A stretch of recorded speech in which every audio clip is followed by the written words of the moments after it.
Another one of these people wasting our time, Officer Jessica Morgan muttered into her headset, rolling her eyes as the frantic voice on the other end pleaded through tears. "My daughter, she's been missing for 6 hours. Please send someone." The caller's voice cracked with desperation, but Morgan just leaned back in her chair, under the bright fluorescent lights of the 911 dispatch center, her crisp white uniform shirt and navy pants immaculate as she prepared to hang up. "Lady, kids from your neighborhood run off all the time, probably just acting out for attention. Stop clogging our lines with your drama." The click of the disconnected call echoed through the bustling daytime dispatch center. But what Morgan didn't know was that she had just dismissed Emily Carter, the most feared federal prosecutor in the state, whose missing 8-year-old daughter would soon become the case that would destroy everything Morgan had built her career on. Welcome to Chains Broken. Here we tell the stories of those who stood tall when the world told them to kneel. If their bravery inspires you, hit subscribe and help us ensure these heroes are never forgotten. The morning sun streamed through the tall windows of the downtown dispatch center, casting natural light across rows of workstations where officers fielded emergency calls. The overhead fluorescent lights hummed steadily above, creating the kind of bright, sterile atmosphere that made the building feel more like a corporate office than the nerve center of public safety. Jessica Morgan adjusted her headset and took a sip of her coffee, completely unbothered by the call she'd just ended. At 32, she'd been working dispatch for 8 years, long enough to develop what she called pattern recognition, but what others might recognize as deeply ingrained prejudice. "What was that about?" asked Officer Timothy Walsh from the adjacent station, his short-sleeved uniform shirt wrinkled from the busy morning shift. His khaki pants were stained with coffee, and his general disheveled appearance contrasted sharply with Morgan's pristine presentation. Morgan waved dismissively. "Some woman from Riverside, claiming her kid's been missing since last night. You know how they are over there, probably at Grandma's house and Mama's trying to get attention." She logged the call as unfounded and moved to the next blinking light on her console. These people think every little thing is an emergency. Meanwhile, 15 miles away in the Riverside neighborhood, Emily Carter stood in her front yard, wearing a red silk blouse and black dress pants, her phone pressed against her ear as she stared at the number she'd just dialed. Her hands trembled as she processed what had just happened. The woman on the other end of the 911 call had dismissed her, dismissed Maya, dismissed the most terrifying moment of her life, as if it were nothing more than a nuisance. Emily's neighborhood was quiet in the late morning sun, with well-maintained houses lining the street and mature oak trees providing shade over manicured lawns. This wasn't the kind of place Morgan had imagined when she'd made her assumptions. Emily had searched every inch of their 2-story colonial home twice, called Maya's school to confirm she'd never arrived, and contacted every friend whose number she had. The knot in her stomach had grown tighter with each dead end. "Maya," Emily called out, her voice carrying across the suburban street. A few neighbors emerged from their houses, drawn by the urgency in her tone. Mrs. Henderson from next door approached, concern etched on her elderly face. "Emily, what's wrong? Is Maya okay?" "She's missing," Emily said, her voice steady despite the panic clawing at her chest. "She never made it to school this morning. I called 911, and they wouldn't send anyone." The words felt surreal as she spoke them. In her career as a federal prosecutor, she'd seen the system fail people in countless ways, but she'd never imagined it would fail her own family. Back at the dispatch center, Morgan's console lit up again. The same number. She glanced at the caller ID and groaned audibly. "Seriously, she's calling back?" She let it ring 4 times before answering, her tone immediately hostile. 911, what's your emergency? This is Emily Carter again. Please, you have to understand. My daughter Maya is only 8 years old. She's never disappeared like this before. She was supposed to walk to school and never made it. Something's wrong. I can feel it. Please send someone to take a report. Morgan's voice dripped with condescension. Ma'am, I already explained this to you. Children wander off. They skip school. They go to friends' houses without telling parents. This is not an emergency. Our officers have real crimes to investigate, not domestic issues that'll resolve themselves in a few hours. You don't understand, Emily pressed. her professional composure beginning to crack. Maya is responsible. She doesn't skip school. She doesn't wander off. This isn't normal behavior for her. Please, I'm begging you to send someone. Morgan rolled her eyes again, catching the attention of Officer Sandra Pierce at a nearby station. Pierce, a heavy-set woman in her 40s, wearing a long-sleeved uniform shirt and black pants, had been listening to the conversation with growing interest. She wheeled her chair over to Morgan's station. "Let me guess," Pierce whispered. "Helicopter parent freaking out because little princess is 5 minutes late?" Morgan covered her mouthpiece and nodded. "Riverside neighborhood. Probably welfare fraud, trying to create drama for a lawsuit or something. You know the type?" What neither officer realized was that Emily Carter lived in one of the most affluent sections of Riverside, in a house she'd purchased with her federal prosecutor's salary. They'd constructed their assumptions based on nothing more than the sound of her voice and their own prejudices. "Ma'am," Morgan continued into the phone, "I'm going to give you some advice. Call your daughter's friends. Call your family members. Check with neighbors. When she shows up in a few hours wondering what all the fuss is about, you'll realize you wasted everyone's time, including your own." Emily's grip tightened on her phone. In courtrooms, she was known for her composure under pressure, her ability to remain calm while dismantling defense arguments and exposing corruption. But this wasn't a courtroom, and her 8-year-old daughter wasn't a case file. "Officer, what's your name?" Morgan hesitated for just a moment. "Why do you need my name?" "Because I want to know who I'm speaking with. This is an official emergency call, and I have the right to know who's handling it." "This isn't an official anything," Morgan snapped. "This is you wasting taxpayer resources on a non-emergency. And no, I don't have to give you my name for a call that shouldn't have been made in the first place." The line went dead again. Emily stared at her phone in disbelief. In her 15-year career as a prosecutor, she'd worked with law enforcement agencies at every level. She'd seen good cops and bad cops, efficient departments and dysfunctional ones, but she'd never encountered anything like this level of dismissal for a missing child report. The system she'd dedicated her career to serving had just failed her in the most fundamental way possible.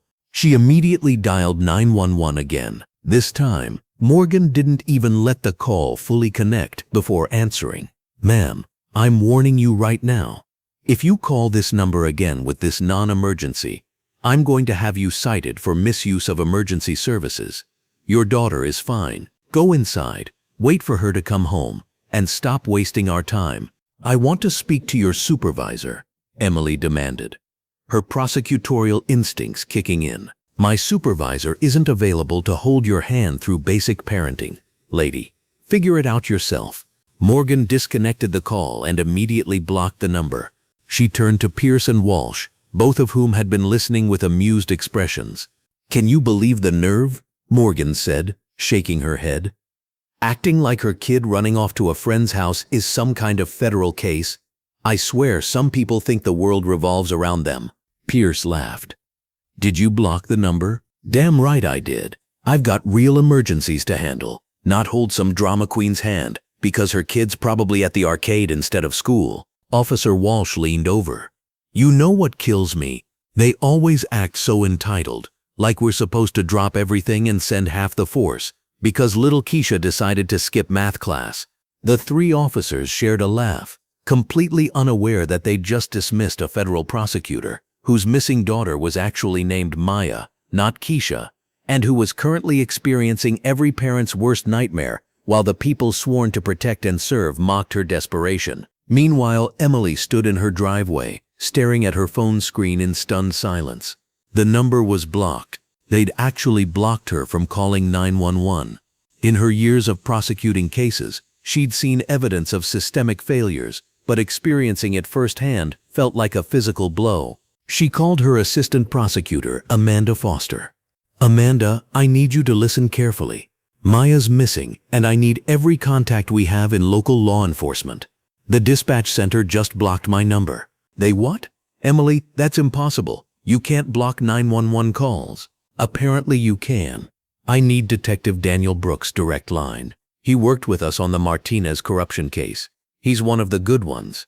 While Emily worked her professional contacts, Morgan was settling into what she considered a successful morning of managing unnecessary calls. She'd logged Emily's multiple attempts as harassment and filed a report recommending charges for misuse of emergency services. In her mind, she'd efficiently handled a time-wasting caller and freed up resources for real emergencies. But as the hours passed and Emily's frantic search expanded through her neighborhood and beyond, the true scope of Morgan's negligence began to take shape. Every minute that passed without an official police response was a minute that could have made the difference between finding Maya safe and confronting an unspeakable tragedy. Emily organized neighbors into search teams, contacted Maya's school friends' parents, and called every family member who might have seen her daughter.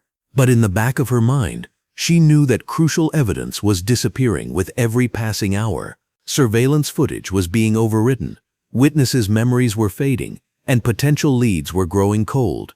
As the sun began to set on what should have been an ordinary Tuesday, Emily Carter stood in her empty house, still wearing her red blouse and black pants from the morning, surrounded by photos of her missing daughter. She'd built a career on holding people accountable for their failures, on ensuring that justice prevailed over prejudice and negligence. She had no idea that Jessica Morgan's casual racism and breathtaking indifference would soon become the biggest mistake of the dispatcher's life.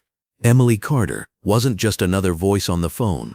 She was a federal prosecutor with the resources, connections, and determination to expose every crack in the system that had failed her daughter.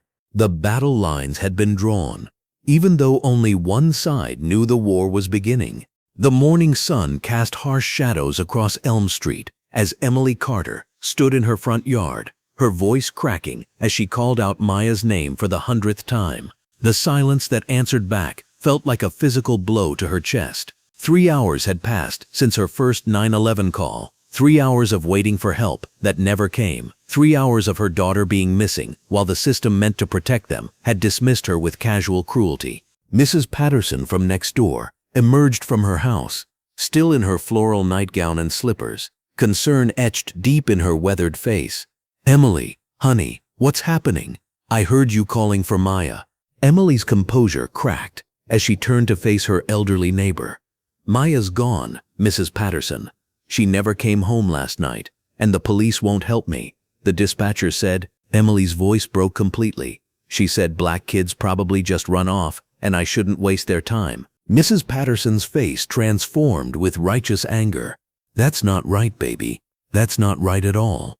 Let me get my shoes on and call my son Marcus.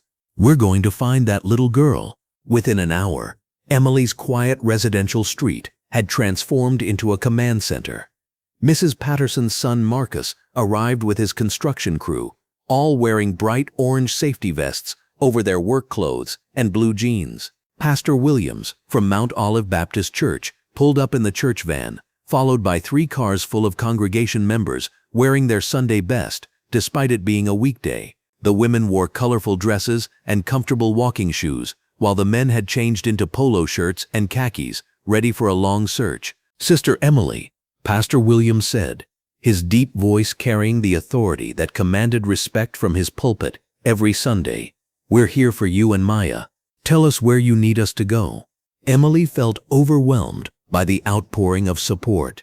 These people had dropped everything, their jobs, their daily routines, to help her find her daughter when the system designed to serve and protect had failed her so completely. "We should split up into teams," Emily said, her prosecutorial training kicking in even through her panic. "Cover more ground that way. Maya knows not to go far from home, so she's probably within a few-mile radius, unless..." She couldn't finish the thought that had been haunting her all night.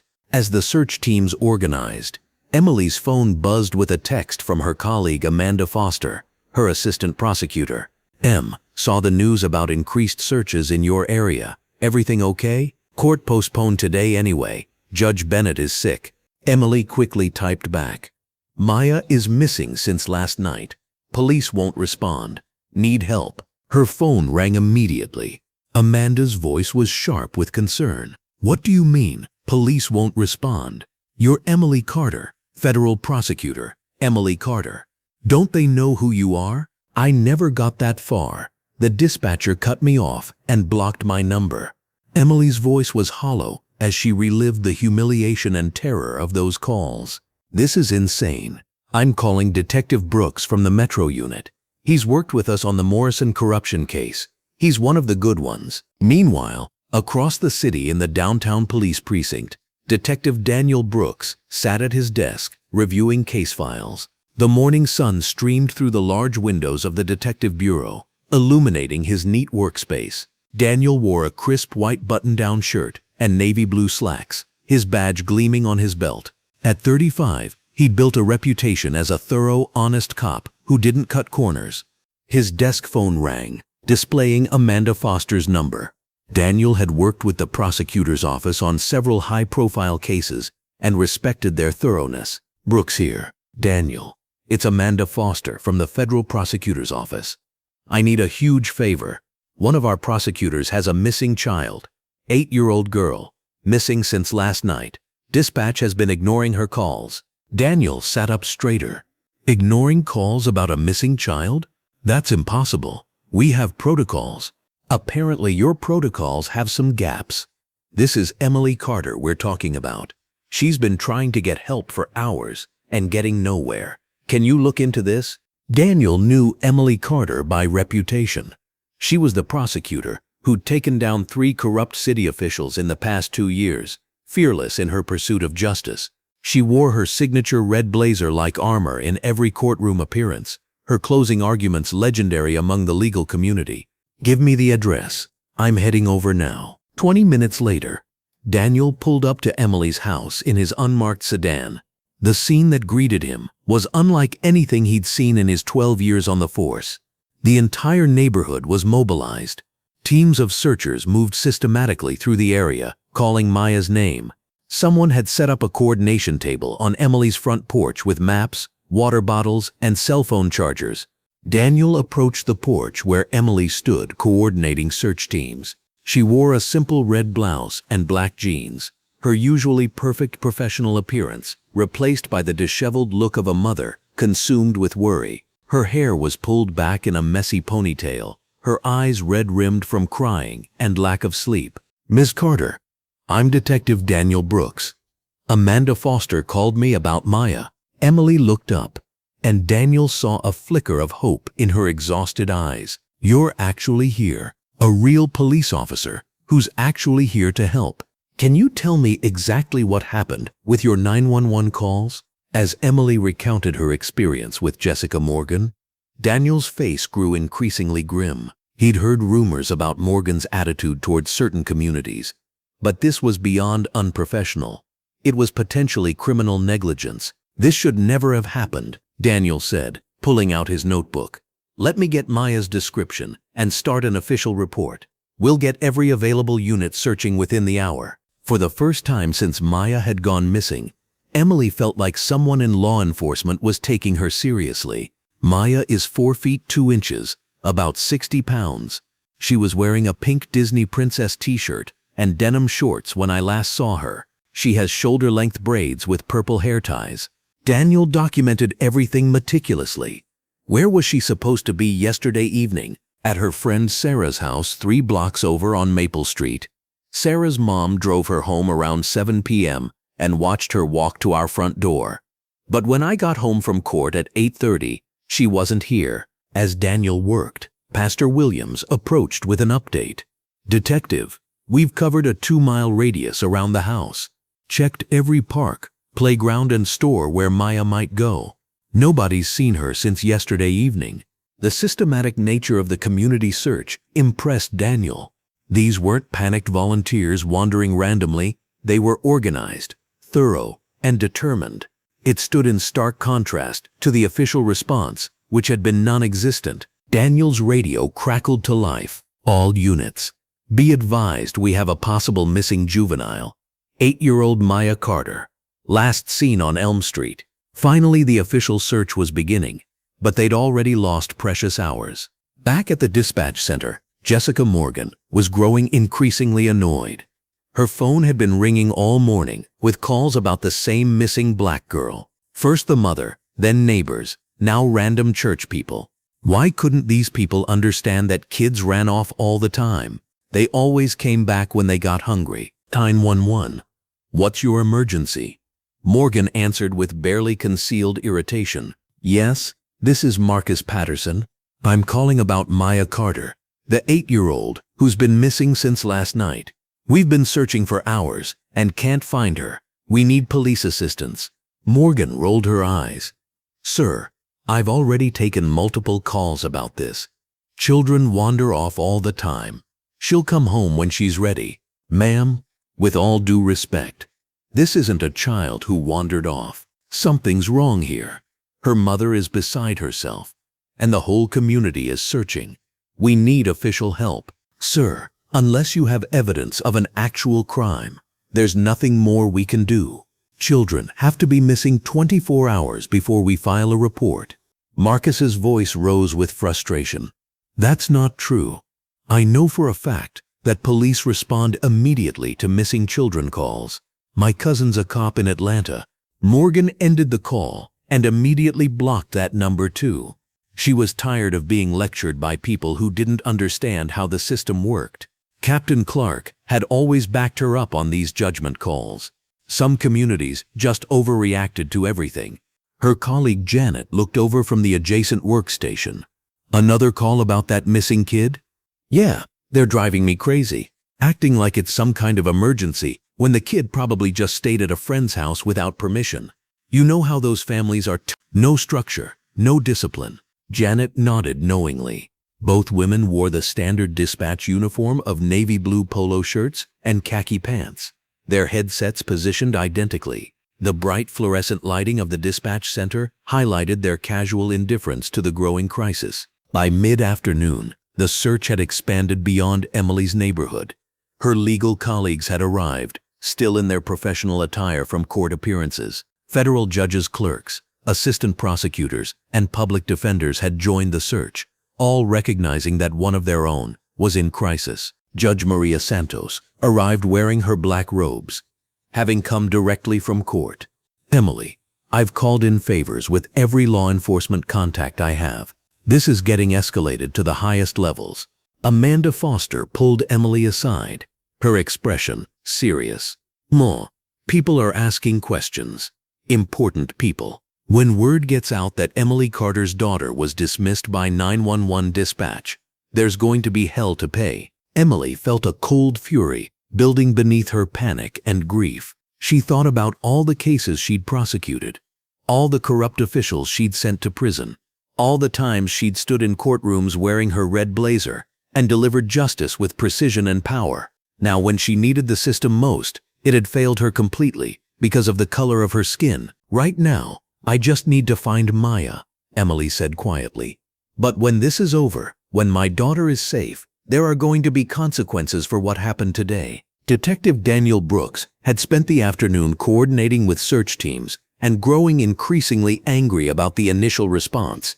He'd reviewed the dispatch logs and found no record of Emily's calls, which was impossible unless they'd been deliberately deleted or never properly logged in the first place. His radio buzzed with updates from search teams. Unit 7 checking in.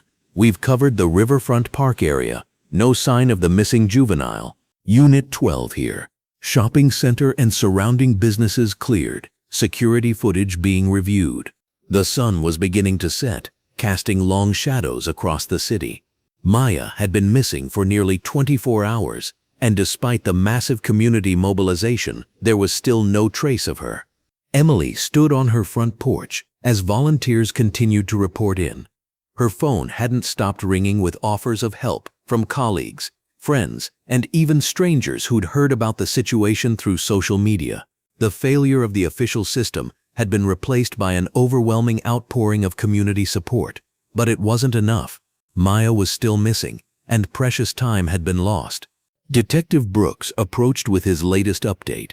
Emily, we've got over 50 officers involved now, plus helicopters and K9 units. We're going to find her. Emily nodded, but a terrible certainty was growing in her chest. The first hours after a child goes missing are the most critical. Jessica Morgan's dismissal and delay had cost them those crucial hours, and Emily couldn't shake the feeling that they might already be too late. As night fell over the city, the search continued, under portable floodlights brought in by the fire department. Emily Carter, federal prosecutor and seeker of justice, stood surrounded by a community that had rallied to her aid, while the system she'd served faithfully had abandoned her in her darkest hour. The reckoning would come, but first, she had to find her daughter. The morning sun cast harsh shadows across the industrial district as Emily Carter stood at the edge of the drainage canal, her red blazer torn at the shoulder from climbing through the fence. Her black dress pants were stained with mud and debris from 18 hours of relentless searching. The fluorescent lights from the nearby processing plant mixed with the natural daylight, creating an unforgiving brightness that illuminated every terrible detail of what lay before her. Maya's small body floated face down in the shallow, murky water, her pink unicorn backpack still strapped to her shoulders. The bright purple jacket Emily had bought her just last month was now waterlogged and dark. Emily's world stopped. The sounds of the search party behind her faded to nothing. The industrial hum of the city became silence. Even her own heartbeat seemed to pause as her mind struggled to process what her eyes were seeing.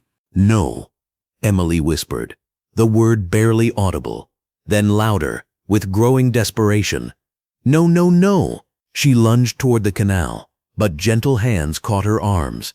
"Emily, don't," said Marcus Johnson, one of the community volunteers who had been searching since dawn. He wore a gray sweater and dark jeans, both now dirty from the night's search. His weathered face was etched with grief as he held her back. "Let us handle this, please."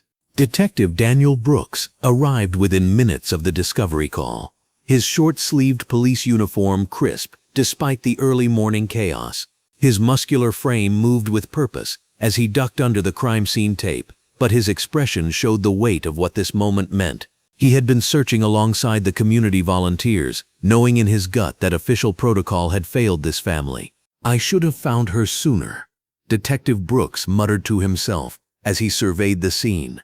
The drainage canal was less than 2 miles from where Maya had last been seen. A proper grid search, initiated 18 hours ago, would have found her within the first 6 hours. The coroner would later confirm that Maya had been alive for at least 12 hours after Emily's first 911 call. Emily collapsed to her knees on the concrete embankment, her professional composure completely shattered.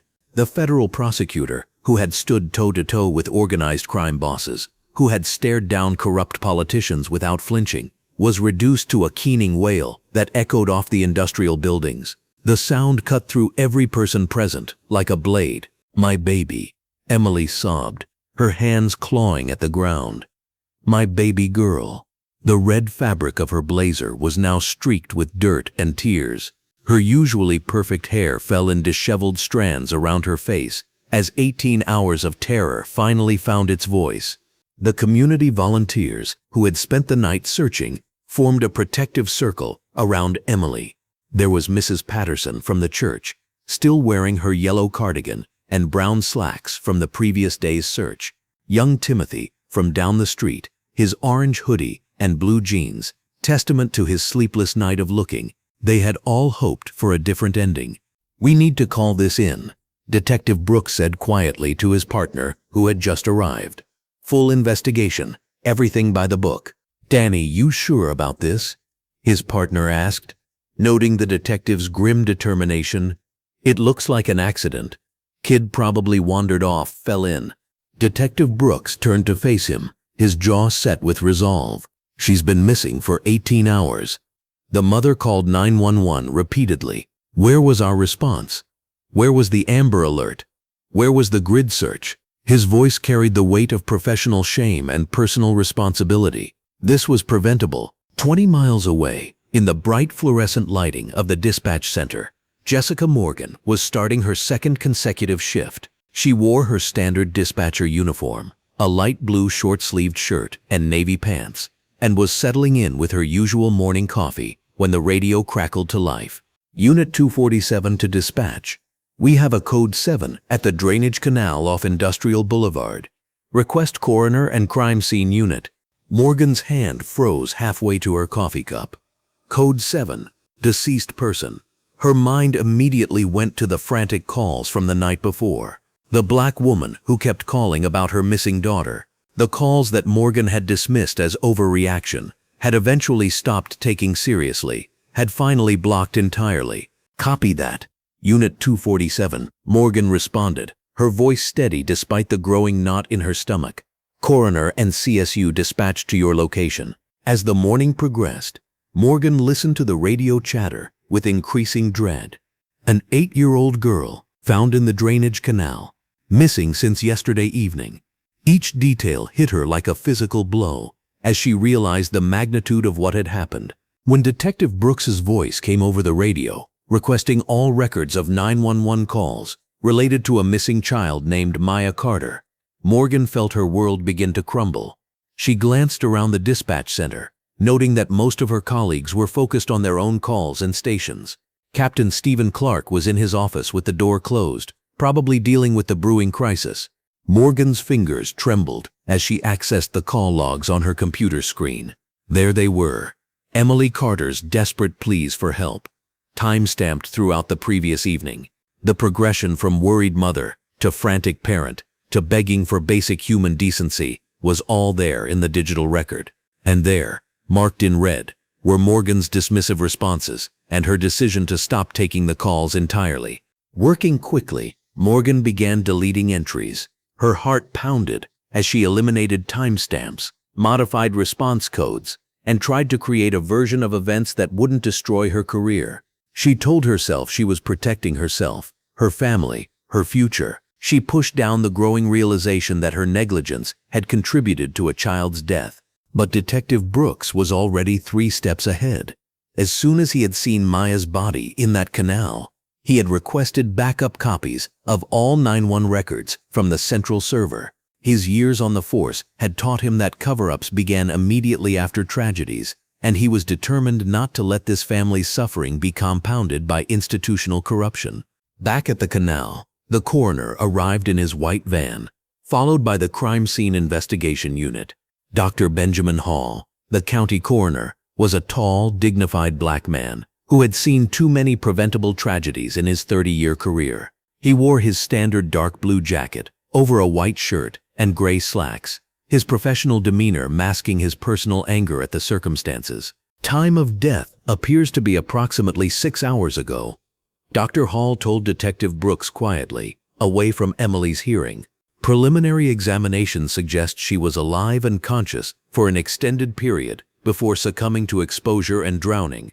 Detective Brooks closed his eyes and took a deep breath. Maya had died sometime around 3 a.m. Emily's first call had come in at 7 p.m. the previous evening. 8 hours, 8 precious hours, when a proper response could have saved this child's life. Emily had been moved to Detective Brooks's patrol car, where she sat wrapped in her emergency blanket, staring blankly at the recovery scene. The transformation was already beginning. The hysterical grief was hardening into something colder, more focused. Her legal mind was starting to process what she was witnessing: the delayed response, the inadequate search, the systematic failure that had cost her daughter's life.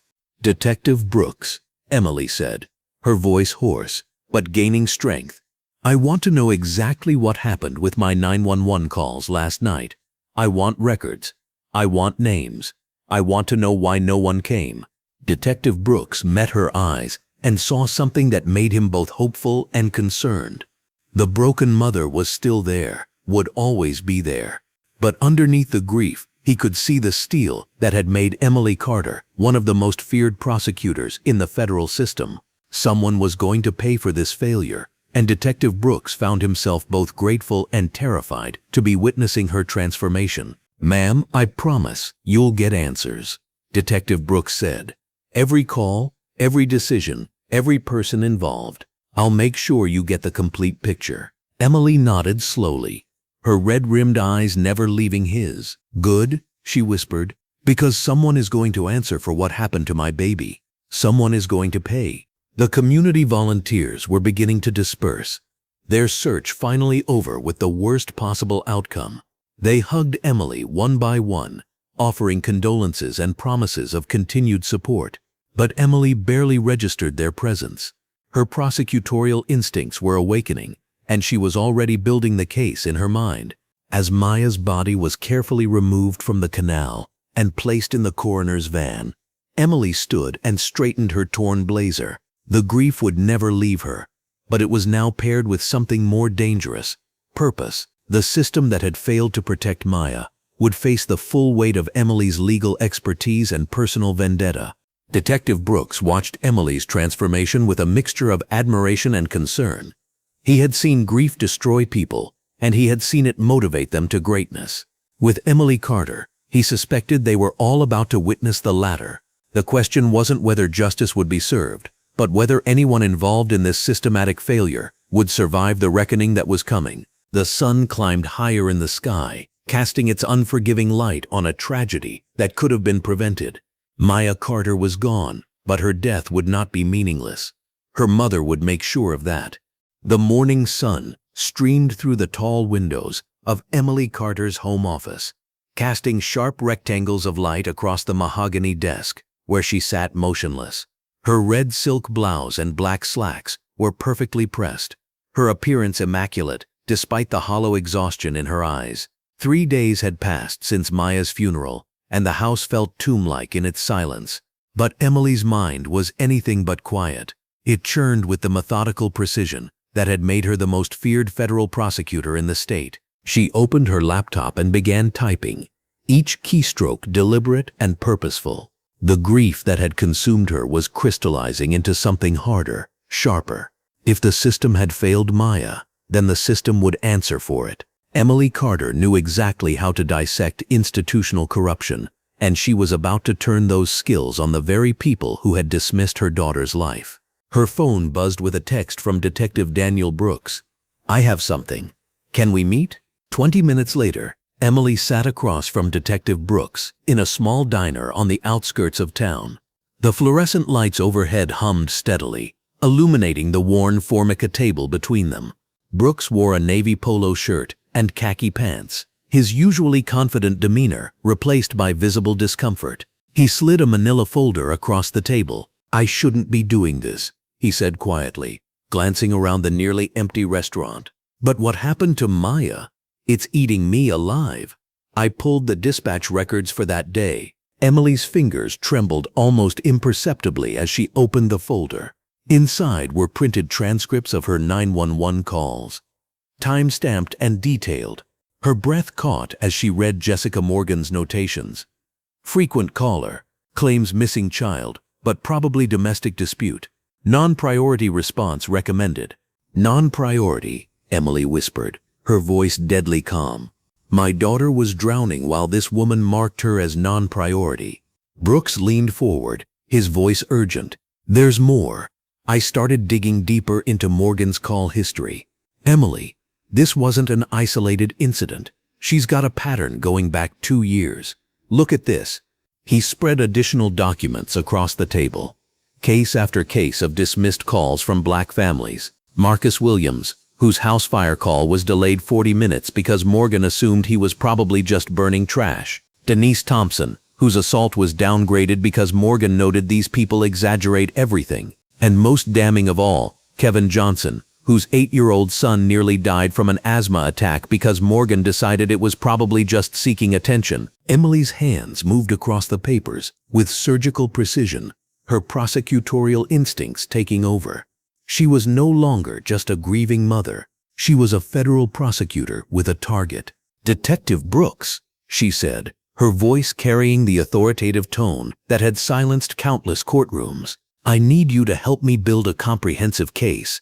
This isn't just about negligence. This is about systematic civil rights violations under color of law. We're talking federal crimes." Brooks studied her face, noting the transformation from broken parent to legal predator. "Who exactly are you, Emily? I mean, I know you work in law, but that conversation comes later," Emily replied, already mentally cataloging the evidence. "Right now, I need you to help me contact these other families. They deserve to know they weren't alone." Meanwhile, across town in the dispatch center, Jessica Morgan sat at her workstation, the bright overhead lighting casting harsh shadows under her eyes. She wore her standard blue dispatch uniform with short sleeves, but today she couldn't stop her hands from shaking slightly as she handled calls. The news of Maya Carter's death had spread through the department, and Morgan felt eyes on her everywhere she went. Her supervisor, Captain Stephen Clark, appeared beside her desk. A heavy-set man in his 50s, wearing a white button-down shirt and black tactical pants. Clark had the bearing of someone accustomed to wielding authority without question. "Morgan," he said, his voice low but stern. "We need to talk. My office." Morgan followed him to his office, her palms sweating. Clark closed the door and gestured for her to sit in the chair across from his metal desk. The fluorescent lights hummed overhead, making the small space feel clinical and oppressive. "There's been some inquiries about the Carter case," Clark began, settling his bulk into his chair. "Internal Affairs is asking questions, and apparently some detective has been poking around dispatch records." Morgan's stomach lurched. "Sir, I followed protocol. The call didn't meet criteria for immediate response based on the information provided." Clark studied her for a long moment. "Jessica, I've seen your call logs. You've got a particular way of handling certain types of calls. Now, I'm not saying that's wrong, but with all this heat coming down, maybe it's time to be more careful about documentation." "What are you saying?" "I'm saying that sometimes call logs get updated for clarity. Sometimes notations that might be misinterpreted get revised. You understand?" Morgan nodded slowly, understanding perfectly. Captain Clark was offering to help cover her tracks, but the implication was clear. She was a liability that needed managing. That evening, Emily sat in her living room across from Denise Thompson, a 42-year-old woman wearing a yellow sweater and blue jeans. Thompson's hands clutched a tissue as she recounted her story, her voice barely above a whisper. "I was being beaten by my ex-boyfriend," Denise said, tears streaming down her face. "I called 911, begging for help. The dispatcher, she kept asking me if I was sure it was really an emergency, asked if maybe I had done something to provoke him. By the time the police finally came, he'd put me in the hospital." Emily leaned forward in her red blouse, her voice gentle but focused. "Denise, do you remember the dispatcher's name?" "Jessica Morgan. I'll never forget it. She treated me like I was lying, like my life didn't matter." Emily made careful notes, building her case victim by victim. Over the next week, she interviewed Marcus Williams, whose house had suffered extensive damage during the delayed fire response. She spoke with Kevin Johnson, whose son had suffered permanent lung damage from his untreated asthma attack. Each story added another layer to the pattern of systematic discrimination that had ultimately cost Maya her life. Detective Brooks met Emily at her home office on Friday evening, the overhead lights illuminating stacks of organized files covering every surface. Emily had transformed the space into a war room, with timelines, call transcripts, and victim statements arranged with military precision. "I've never seen anything like this," Brooks said, surveying the evidence.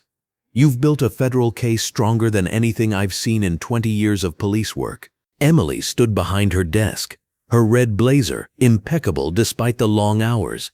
"This is what I do, detective. I prosecute corruption and civil rights violations.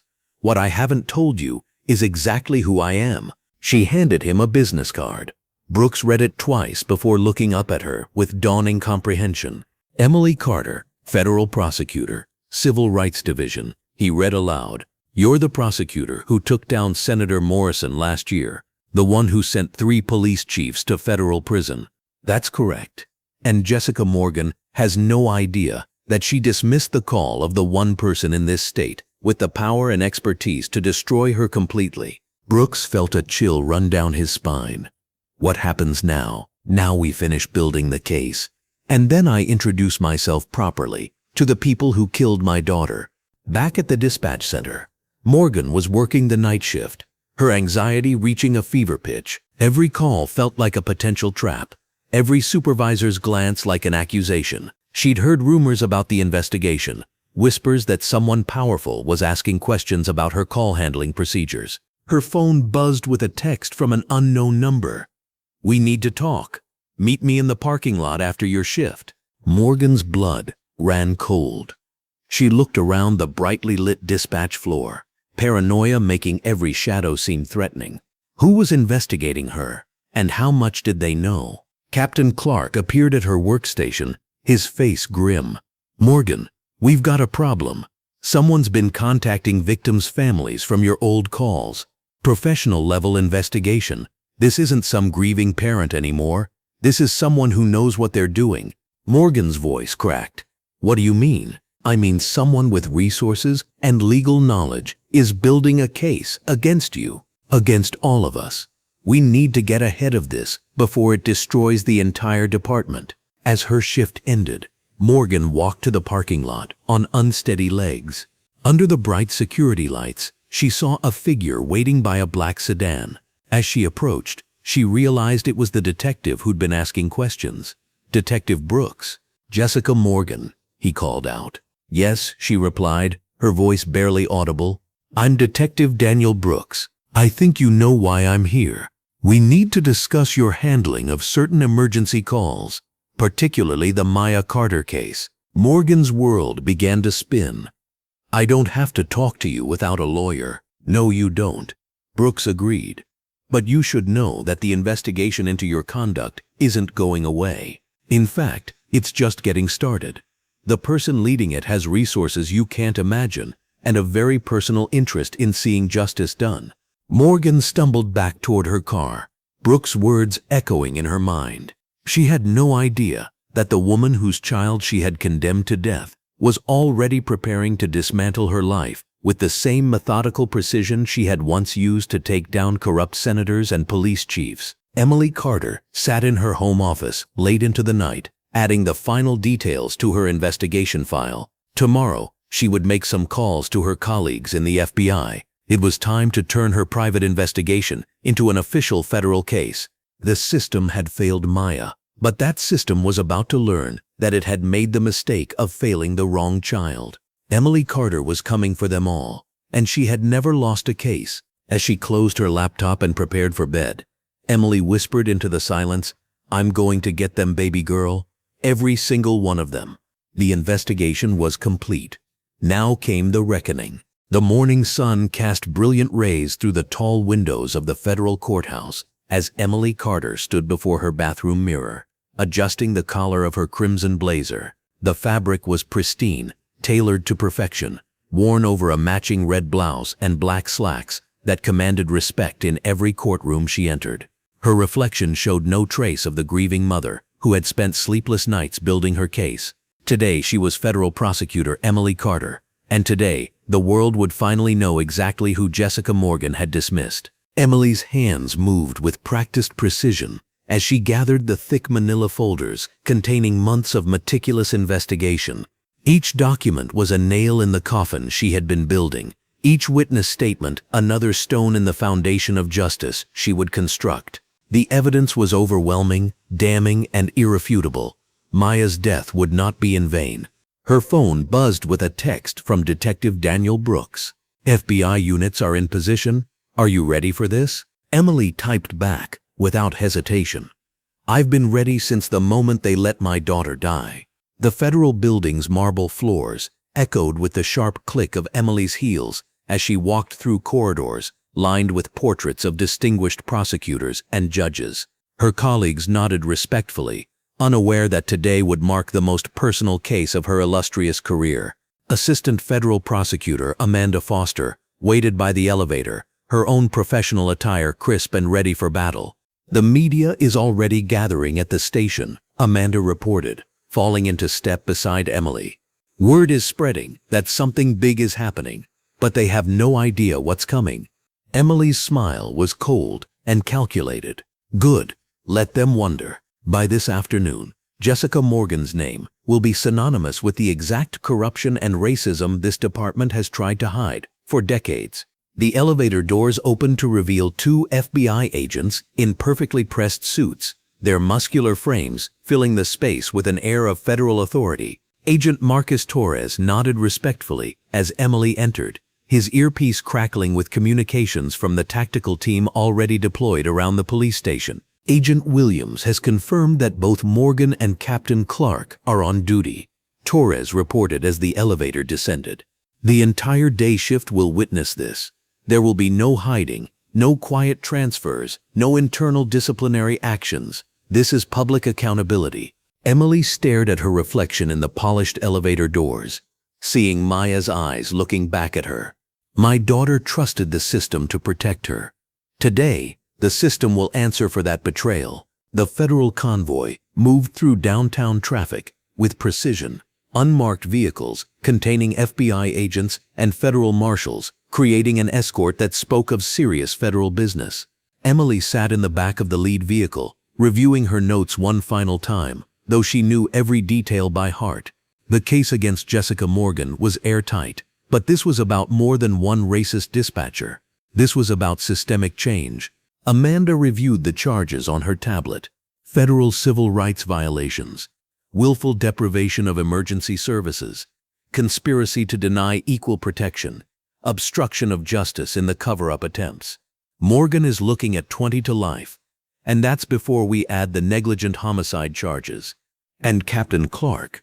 Emily asked, though she already knew the answer. Supervisory liability, conspiracy, federal civil rights violations for maintaining policies that discriminated against minority callers. His pension, his career, his freedom, all gone. Amanda's voice carried the satisfaction of justice prepared and ready to strike. The police station came into view, its brick facade gleaming under the bright midday sun. Officers moved about their daily routines, completely unaware that their world was about to change forever. Emily could see dispatcher windows on the second floor, knowing that Jessica Morgan sat behind one of them, probably dismissing another family's emergency with the same casual racism that had killed Maya. "Remember," Emily said, as the convoy pulled into the parking lot, "this isn't just about punishment. This is about making sure no other mother has to bury her child because someone decided her family didn't matter." The vehicles stopped in perfect formation, and FBI agents emerged with practiced efficiency. Their presence immediately drew attention from officers entering and exiting the building. Confused murmurs rippled through the parking lot as federal agents took positions around the building's exits. Emily stepped out of the lead vehicle, her red blazer catching the sunlight like a banner of justice. The clicking of her heels on the asphalt seemed to announce her arrival to the entire precinct. Officers stopped what they were doing, sensing that something unprecedented was happening. Some recognized the federal prosecutor from news coverage of her high-profile corruption cases, but none could comprehend why she was here. Detective Daniel Brooks met them at the entrance, his relief visible as he saw Emily approaching with the full weight of federal authority behind her. "Captain Clark is in his office. Morgan is at her dispatch station. Neither of them knows what's coming." "Perfect," Emily replied, her voice carrying the authority of someone accustomed to commanding courtrooms and breaking corrupt officials. It's time they learned that Maya Carter had a mother who fights back. The lobby of the police station fell silent as Emily entered, flanked by FBI agents whose presence transformed the familiar space into something charged with federal authority. Officers behind the duty desk looked up from their paperwork, their casual conversations dying mid-sentence as they processed the unprecedented scene unfolding before them. Sergeant Mike Patterson, manning the front desk, recognized Emily immediately from her numerous appearances on the evening news. His face went pale as the implications began to dawn on him. "Federal Prosecutor Carter, what brings you to our station?" Emily's smile was sharp as a blade. "Justice, Sergeant Patterson. I'm here to serve justice that's been delayed far too long." The dispatcher's area on the second floor buzzed with normal activity as Jessica Morgan handled routine calls with her usual dismissive attitude. She wore her standard navy blue uniform shirt and dark pants, her demeanor casual and comfortable in what she considered her domain. Morgan had no idea that her life was about to change forever. 911. "What's your emergency?" Morgan answered another call, her tone already suggesting annoyance before the caller even spoke. "My car broke down on Highway 12, and I need help," came a concerned voice. Morgan glanced at the caller ID screen, noting the name and immediately making assumptions. "Can't you call a friend or family member? We're not a taxi service." "Ma'am, I'm stranded on a busy highway with my children. This is dangerous. Look, unless someone is dying, you need to figure this out yourself. Don't call back unless it's a real emergency." Morgan disconnected the call and immediately began gossiping with her colleague about people who waste police resources. 2 floors below, Emily was climbing the stairs with purpose, her entourage of federal agents creating a procession that drew stares from every officer they passed. Word was spreading quickly through the building that federal prosecutor Emily Carter was in the station with FBI agents, though no one could fathom why. Captain Stephen Clark emerged from his office, his blue uniform shirt stretched over his substantial belly, confusion evident on his weathered face. At 55, Clark had grown comfortable with his authority, confident that his 28 years on the force protected him from serious consequences. He had no idea he was about to meet the most powerful prosecutor in the state. "Prosecutor Carter," Clark said, attempting to maintain his authoritative demeanor despite his obvious nervousness. "This is unexpected. What brings federal attention to our humble station?" Emily stopped directly in front of Clark, her red blazer blazing like a warning flag, her eyes burning with controlled fury. "Maya Carter brings me here, Captain. My 8-year-old daughter, whose life your dispatcher decided wasn't worth saving." The color drained from Clark's face as the pieces began falling into place. Emily watched with satisfaction as understanding and terror warred across his features. This was the moment she had been waiting for. The moment when Jessica Morgan's victim was revealed to be the daughter of the most feared prosecutor in the federal system. "Your daughter," Clark stammered, his authority crumbling as he realized the magnitude of the situation. "But the missing child report, the family name was different. I don't understand." "Carter is my married name, Captain. Maya was my world, and your dispatcher Jessica Morgan decided that a black child's life wasn't worth an immediate response. She decided my daughter didn't matter because of the color of her skin." FBI agent Torres stepped forward, his muscular frame imposing in his tailored suit. "Captain Clark, we need to speak with you and Jessica Morgan immediately. This is a federal investigation into civil rights violations and negligent homicide." The dispatcher's area fell silent as Emily entered, her presence commanding immediate attention from every operator at their stations. Jessica Morgan looked up from her computer screen, her face showing only mild curiosity until she saw the FBI agents and recognized the woman she had dismissed months earlier. The recognition hit Morgan like a physical blow. Her face went ashen as she remembered the frantic calls from the woman in the red blazer standing before her. The woman whose desperation she had dismissed. The woman whose daughter she had decided didn't deserve help. "Oh God," Morgan whispered, her voice barely audible as the full horror of her situation became clear. "You're her. You're the mother who called about the missing girl." Emily stepped closer to Morgan's workstation, her voice carrying clearly through the silent dispatch center. "I am federal prosecutor Emily Carter, and Maya Carter was my daughter. The daughter you decided didn't deserve immediate police response because you assumed all black families are lying about emergencies." Morgan's hands trembled as she tried to process the devastating revelation. The woman she had dismissed, blocked and mocked with her colleagues, was one of the most powerful prosecutors in the country.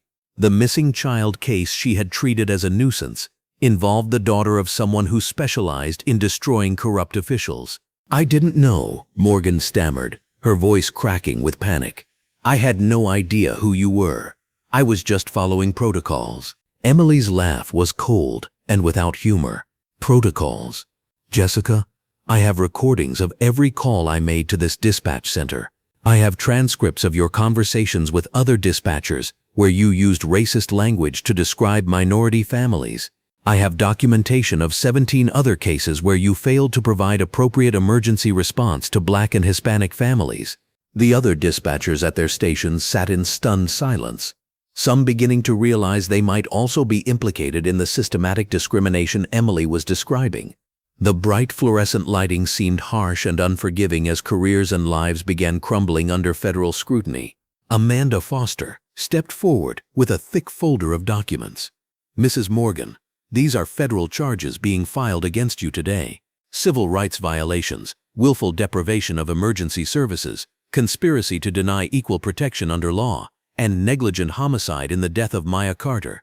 Morgan's world collapsed completely as she heard the charges. Negligent homicide meant prison time. Federal charges meant no local protection, No departmental cover-up, no quiet resignation with benefits intact. Her casual racism had just destroyed her life. Captain Clark tried to salvage the situation, his desperation obvious as he realized his own career was also in jeopardy. Prosecutor Carter, surely we can work something out. Morgan made a mistake, but she's been disciplined. We've implemented new training programs. Emily turned to face Clark, her expression showing exactly what she thought of his pathetic attempt at damage control.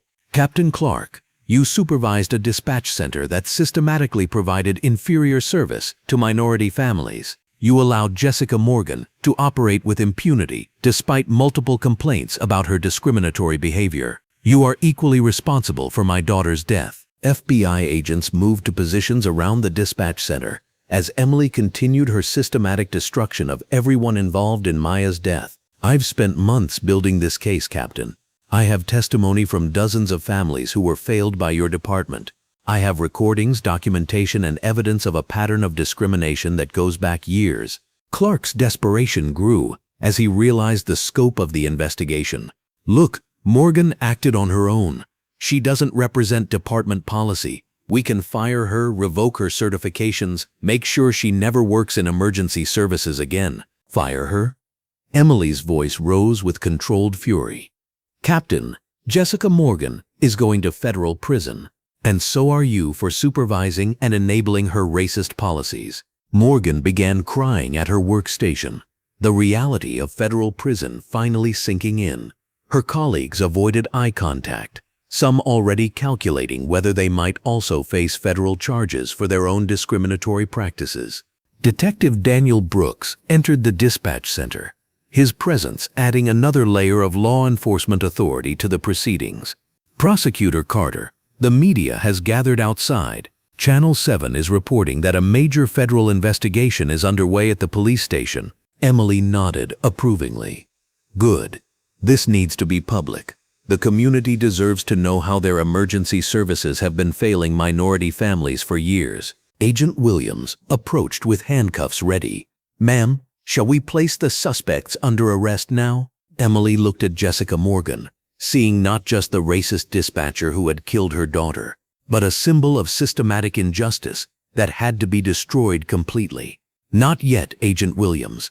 I want Captain Clark to call a meeting of all supervisory personnel.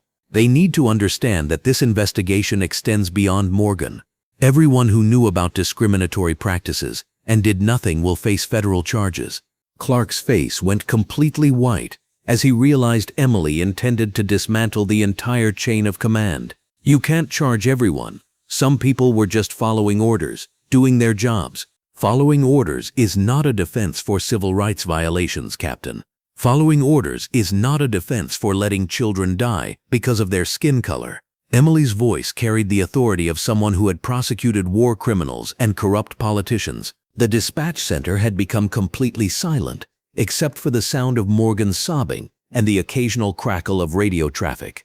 Other dispatchers sat frozen at their stations, afraid to move, afraid to speak, afraid they might be next on Emily's list of targets.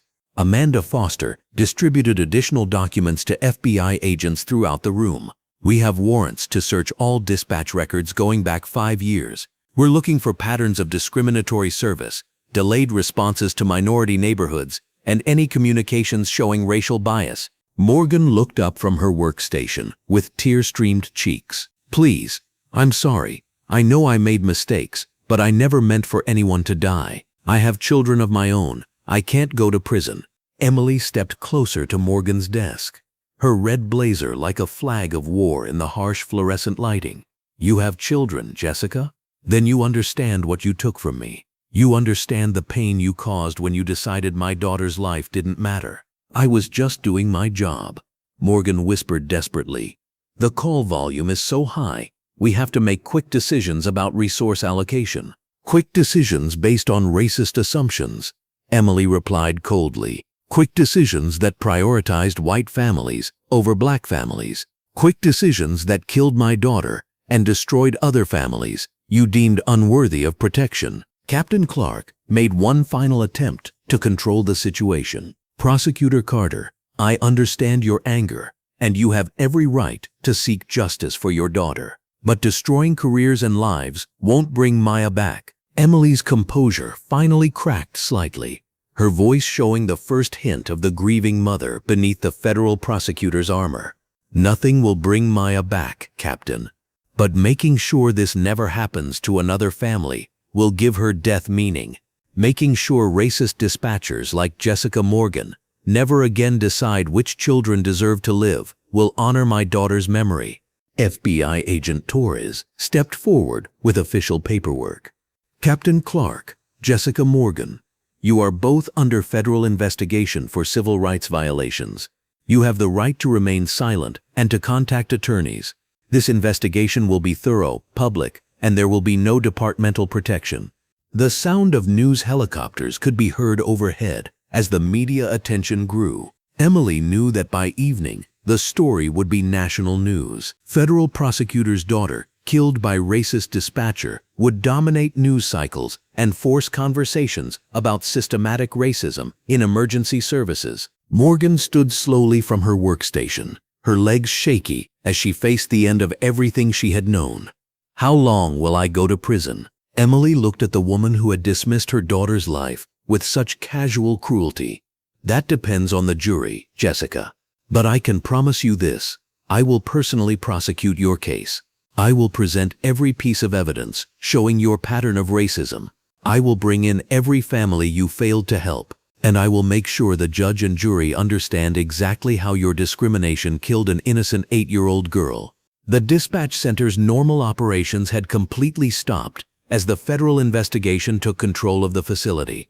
Emily surveyed the scene with grim satisfaction, knowing that Maya's death was finally being answered with the full force of federal justice. This is just the beginning, Emily announced to the room full of dispatchers, supervisors, and FBI agents. By the time this investigation is complete, every person involved in discriminatory practices will face consequences. Every family that was failed by this system will have their voices heard, and Maya Carter's death will result in systematic changes that protect every child, regardless of their race or economic status. Amanda Foster approached with final paperwork for the arrests. The federal courthouse is prepared to process the initial charges. Judge Bennett is standing by for the arraignment. Emily nodded, then turned back to Jessica Morgan one final time. I want you to remember something, Jessica. When you're sitting in your federal prison cell, I want you to remember that Maya Carter was 8 years old. She loved dancing, reading, and helping me prepare legal briefs. She wanted to be a lawyer like her mother. She was brilliant, beautiful, and her life mattered just as much as any white child's life. Morgan could only nod through her tears, the full weight of her actions finally crushing down on her spirit. Agent Williams, Emily called out, her voice returning to its professional prosecutorial tone. Place them under arrest. It's time for Jessica Morgan and Stephen Clark to face federal justice for killing my daughter. As the handcuffs clicked into place around Morgan's wrists, Emily felt the first measure of satisfaction since Maya's death. The system that had failed her daughter was about to be held accountable, and everyone involved would face the consequences of their racism and negligence. The bright sunlight streaming through the dispatch center windows seemed to illuminate the moment of justice beginning to unfold, and Emily knew that Maya would finally receive the protection she had been denied in life through the comprehensive legal destruction of those who had failed her. The federal courthouse buzzed with an electric tension that Monday morning as Emily Carter walked through the marble halls, her red blazer pristine against her black slacks, her heels clicking with the rhythm of inevitability. In her briefcase lay the most important documents of her career, federal charges that would reshape an entire system. The weight of Maya's memory guided every step as she approached the press conference room where dozens of reporters waited, their cameras ready to capture the moment when silence would finally be broken. Emily adjusted her blazer one final time before entering the room flooded with natural light from the tall windows. The overhead fluorescent lighting cast everything in sharp relief, leaving no shadows for anyone to hide behind. She approached the podium with the measured grace of someone who had prosecuted the most powerful criminals in the state. But today felt different. Today was personal, yet her professionalism would be her sword. Ladies and gentlemen, Emily began. her voice carrying the authority that had made her legendary in legal circles. "I am federal prosecutor Emily Carter, and I am here to announce the filing of federal civil rights charges against Officer Jessica Morgan, Captain Stephen Clark, and the Metro Emergency Dispatch Department." The room erupted in camera flashes and frantic note-taking as reporters realized they were witnessing something unprecedented. On the evening of October 15th, my 8-year-old daughter Maya Carter went missing. When I called 911 for help, dispatcher Jessica Morgan dismissed my emergency call based on racist assumptions about my family and our neighborhood. Her negligence, combined with systemic failures within the department, directly contributed to my daughter's death. Emily's voice never wavered, each word delivered with prosecutorial precision, despite the personal anguish beneath. The questions came rapid fire. "Miss Carter, are you saying your own child died because of police negligence? How long has this investigation been ongoing? What evidence do you have of racial bias?" Emily fielded each inquiry with the skill of someone who had faced hostile defense attorneys and congressional committees, but her focus remained laser-sharp on the bigger picture.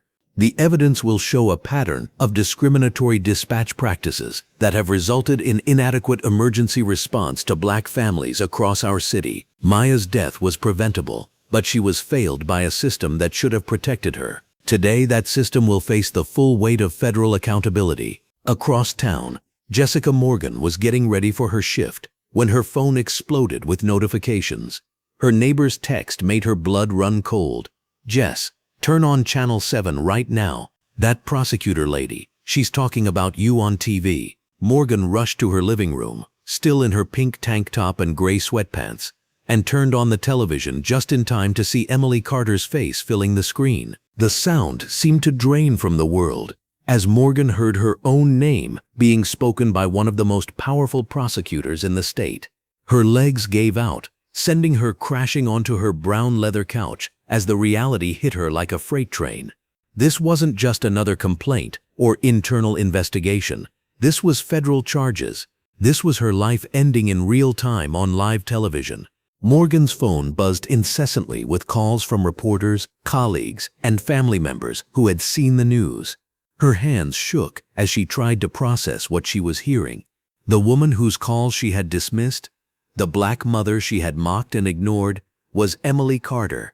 The Emily Carter, the prosecutor who had taken down governors, mob bosses, and corrupt corporations.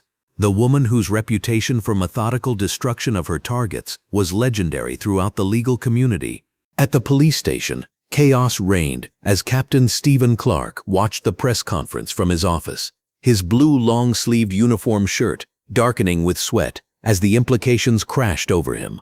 His phone was ringing off the hook with calls from the mayor's office, the police chief, and his own supervisors, demanding answers he didn't have. Clark's round face had gone pale as he realized that his attempts to cover up Morgan's negligence had just made him a federal target. Detective Daniel Brooks stood in the hallway outside Clark's office, watching through the glass as his captain paced frantically. Brooks adjusted his green polo shirt and dark jeans, feeling a grim satisfaction as he watched the man who had tried to bury Maya's case now facing the consequences. Brooks had documented everything, every attempt at cover-up, every deleted record, every lie told to protect the department's image. Now those documents were in Emily Carter's hands, and there would be no escape.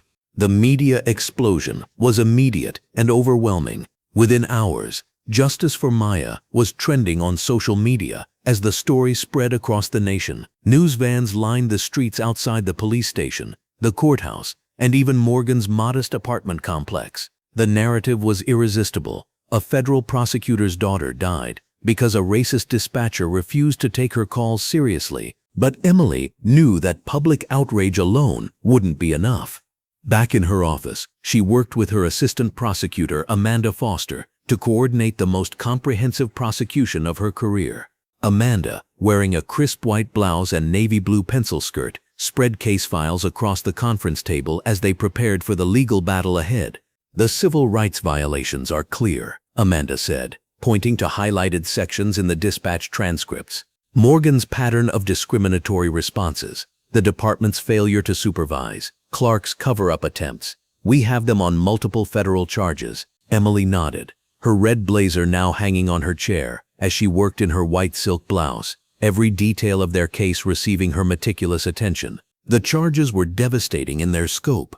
Jessica Morgan faced federal civil rights violations, willful neglect of duty, and obstruction of justice. Captain Stephen Clark was charged with conspiracy, obstruction, and violation of civil rights under color of law. The department itself faced systemic reform under federal oversight, with potential financial penalties reaching into the millions. By that afternoon, other victims began coming forward. Families who had been dismissed, ignored, or given inadequate emergency response started calling Emily's office. There was Patricia Williams, whose house fire call was delayed because Morgan assumed it was a cooking accident in the projects. There was Michael Johnson, whose heart attack call was downgraded because Morgan thought he was probably just drunk. Each case built the pattern of discriminatory negligence that Emily would use to destroy her targets. Detective Sarah Kim, a Korean-American officer who had quietly documented dispatch irregularities for months, arrived at Emily's office wearing her standard black blazer and gray slacks. Kim had been ostracized by her colleagues for questioning the department's practices, but now she found herself as a key witness in the most important civil rights case in the city's history. "I have recordings," Kim told Emily, producing a small digital device. Conversations where Morgan and others made racist comments about callers. Times when they deliberately delayed responses to certain neighborhoods. "I've been collecting evidence for months, waiting for someone with the power to do something about it." Emily's eyes lit up as she realized the prosecution just became even stronger. The arrest came at dawn. Morgan answered her door in a rumpled yellow t-shirt and black pajama pants, her hair disheveled from a sleepless night. The FBI agents, their muscular frames imposing in their dark suits under the morning light, presented the warrant with professional courtesy that somehow made the moment even more devastating. "Jessica Morgan, you're under arrest for violation of federal civil rights laws, willful neglect of duty, and obstruction of justice." The lead agent's voice was matter-of-fact as Morgan's neighbors watched from their windows and doorways. The woman who had once held the power of life and death in her dispatch decisions now stood powerless as handcuffs clicked around her wrists. Morgan's perp walk became the defining image of the case. A middle-aged white woman in civilian clothes being led to a federal vehicle while reporters shouted questions she couldn't answer. The visual symbolism was perfect for Emily's narrative. Those who abuse their power over vulnerable communities will face consequences. Captain Clark's arrest was more dramatic, taking place at the police station in front of his subordinates.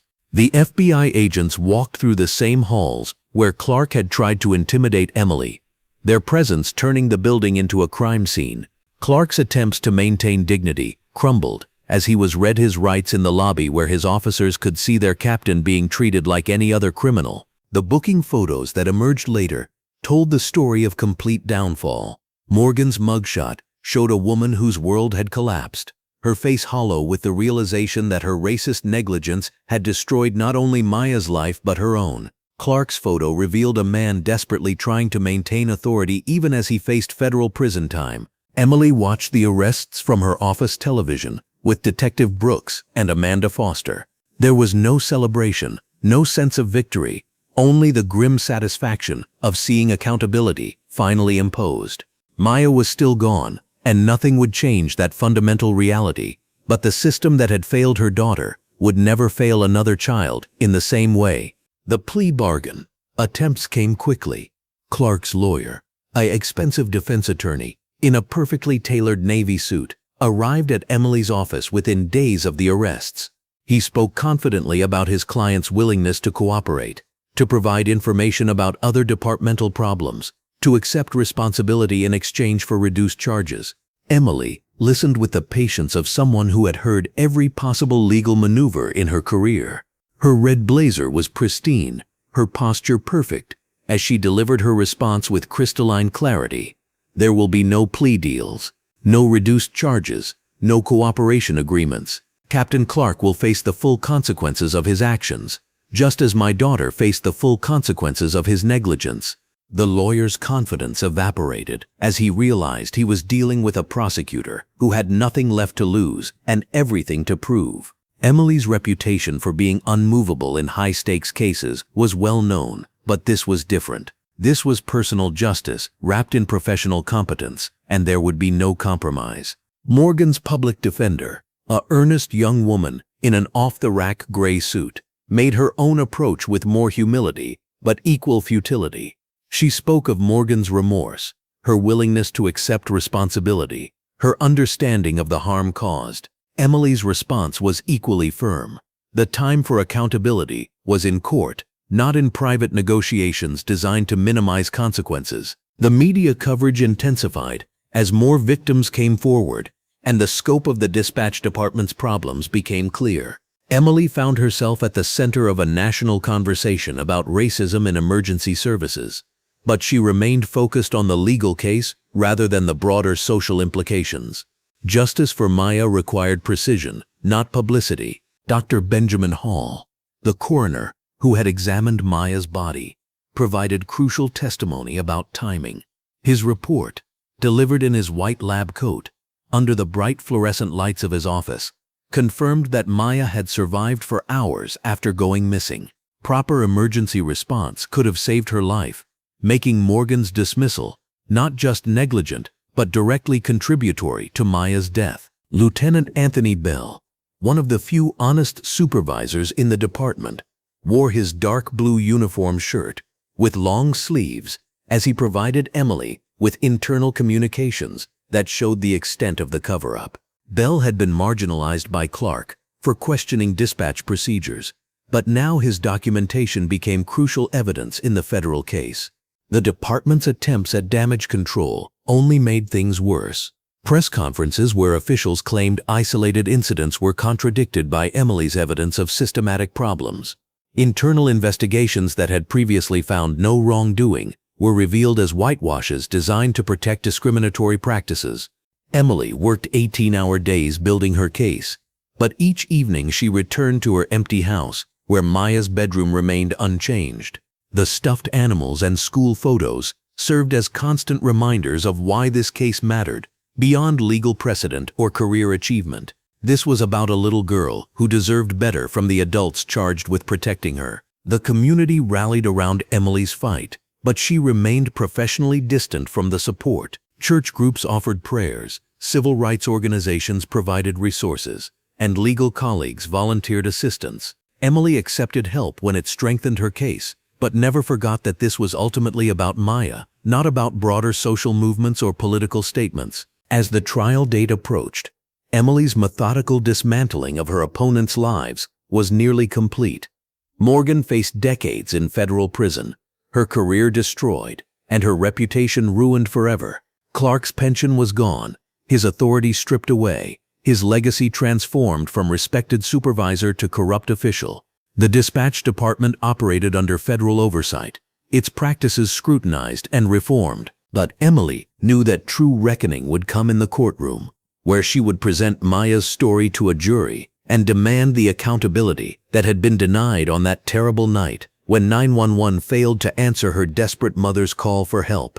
The methodical precision that had made Emily one of the country's most feared prosecutors would now serve Maya's memory in the most important trial of her career. The wheels of justice had finally begun to turn, and Emily Carter would ensure they crushed everyone who had failed her daughter. The reckoning was only beginning. The morning sun streamed through the tall windows of the federal courthouse, casting long rectangles of golden light across the polished marble floors. Emily Carter stood at the prosecution table, her red blazer immaculate over a crisp white blouse and black dress pants. The courtroom was packed beyond capacity, with overflow crowds gathered outside, their voices creating a low hum that penetrated even the thick oak doors. Judge Olivia Bennett took her seat at the bench, her black robes flowing as she surveyed the crowded courtroom with stern brown eyes. The overhead fluorescent lights mixed with the natural skylight streaming from the windows, ensuring every detail would be clearly visible to the packed gallery of reporters, community members, and families who had suffered similar losses. The case of the United States versus Jessica Morgan and Stephen Clark will now proceed to opening statements, Judge Bennett announced, her voice carrying easily through the silent courtroom. Emily rose smoothly, her heels clicking against the hardwood floor as she approached the jury box. 12 faces looked back at her, a diverse group of men and women whose attention was already riveted on the federal prosecutor who had turned personal tragedy into a crusade for justice. "Ladies and gentlemen of the jury," Emily began, her voice steady and clear. 8-year-old Maya Carter should be alive today. She should be in 3rd grade, learning multiplication tables and playing on the playground with her friends. Instead, she lies in Forest Lawn Cemetery because the people sworn to protect our communities made a choice. They chose to let racism guide their decisions. They chose to ignore desperate pleas for help, and they chose to value their prejudices more than a little girl's life. The courtroom was absolutely silent, except for the soft scratching of reporters' pens and the occasional camera click from the designated media section. Emily's red blazer seemed to glow under the bright lights as she moved with controlled precision before the jury. "You will hear testimony that Jessica Morgan, the defendant seated at that table, received my frantic call about my missing daughter at 2:15 on the afternoon of March 15th. You will hear evidence that she dismissed that call because she assumed, based on racial stereotypes, that black families don't deserve the same emergency response as white families. You will learn that Stephen Clark, the dispatch supervisor, knew about this pattern of discrimination and did nothing to stop it." At the defense table, Jessica Morgan sat rigid in a navy blue blazer and white blouse, her face pale under the harsh courtroom lighting. Her attorney, Marcus Webb, a well-dressed man in a charcoal suit and blue tie, occasionally leaned over to whisper in her ear, but Morgan's eyes remained fixed on the table before her.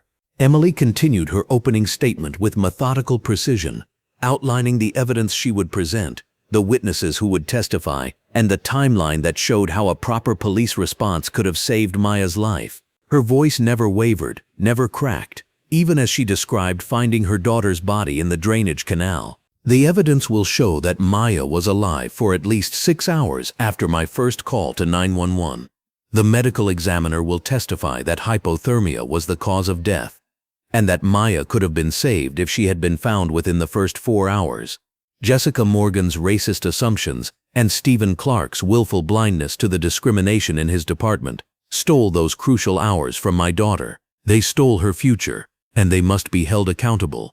When Emily returned to her seat, the weight of her words hung heavy in the courtroom air. Defense attorney Marcus Webb rose for his opening statement, adjusting his red tie nervously as he faced the jury. "Ladies and gentlemen, this case is about a tragedy, but it's not about the criminal conspiracy the prosecution would have you believe. My client, Jessica Morgan, is a 15-year veteran of emergency dispatch who has handled thousands of calls and saved countless lives. On the day in question, she was managing multiple emergencies during a busy afternoon shift. The prosecution wants you to believe that Jessica Morgan deliberately ignored a child in danger, but the evidence will show that she followed standard protocols for missing person reports." Webb's voice grew stronger as he continued. "The prosecution is asking you to convict based on assumptions and interpretations of my client's state of mind. They want you to ignore the fact that the prosecutor in this case is the victim's mother, creating an inherent bias that compromises the objectivity this case deserves. Emily Carter's grief is understandable, but grief cannot be allowed to override justice." Emily's face remained impassive at the defense's accusations, though several jury members glanced in her direction. Her assistant prosecutor, Amanda Foster, sat beside her in a green blouse and black skirt, occasionally passing notes but mostly observing the proceedings with sharp attention. Judge Bennett called for the prosecution's first witness, and Emily rose again. The people called Detective Daniel Brooks to the stand. Detective Brooks entered the courtroom in his dress uniform, the short-sleeved blue shirt, crisp and pressed, his badge gleaming under the bright lights. After being sworn in, he settled into the witness chair, his honest face serious as he faced the packed courtroom. Emily approached the witness stand with a folder of documents in hand. "Detective Brooks, please tell the jury about your involvement in this case." "I was working patrol on March 15th when I noticed unusual radio chatter about a missing child case that hadn't been properly dispatched," Brooks testified, his voice clear and professional. "When I investigated further, I discovered that multiple calls about 8-year-old Maya Carter had been received by dispatch, but no officers had been assigned to respond. What did you do when you made this discovery? I immediately began documenting everything I could find. Call logs, timestamps, dispatcher notes. I realized that proper protocol had not been followed, and I started my own investigation into what had gone wrong.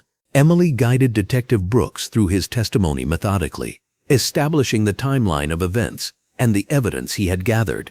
The detective's credibility was unshakable as he described finding patterns of delayed or ignored responses to calls from predominantly black neighborhoods. Defense attorney Webb's cross-examination focused on procedural questions and attempted to cast doubt on Brooks's interpretations of the evidence, but the detective's testimony remained solid and damaging to the defense. The prosecution's second witness was Dr. Benjamin Hall, the medical examiner who had performed Maya's autopsy.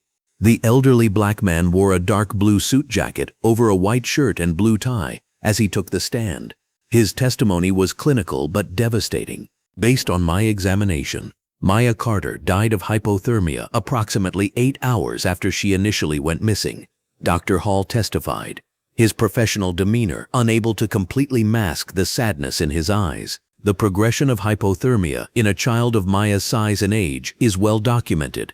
Had she been found within the first 4 hours and received medical attention, her survival chances would have been excellent. The courtroom fell completely silent as the medical examiner's words sank in. Several jury members looked visibly affected by the testimony that Maya's death had been entirely preventable. Emily's questioning continued with methodical precision.